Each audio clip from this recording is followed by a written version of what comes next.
friends तो एबे राज्य सरकार तरफ एक बड़ घोषणा कराई कि हिताधिकारी को मिल नुआ राशन कार्ड तो केते तारीख सुधा मिल क्यों मानक मिल एने एक अपडेट रही तो अपडेट कौन रही फ्रेंड्स वीडियो ही जनइबी सो वीडियो को बिना स्किप कर समस्त शेष जाए देखा सहित वीडियो गोटे लाइक करूँ जदि चैनल को नुआ कर चैनल को सब्सक्राइब करने और पाखर बेल आइकन क्लिक करने आगे लाटेस्ट अपडेट पाइबा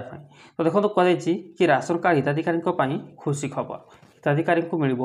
रंगीन राशन कार्ड बंटा हे नुआ राशन कार्ड बंटन नहीं सरकार पक्षर बड़ घोषणा कराई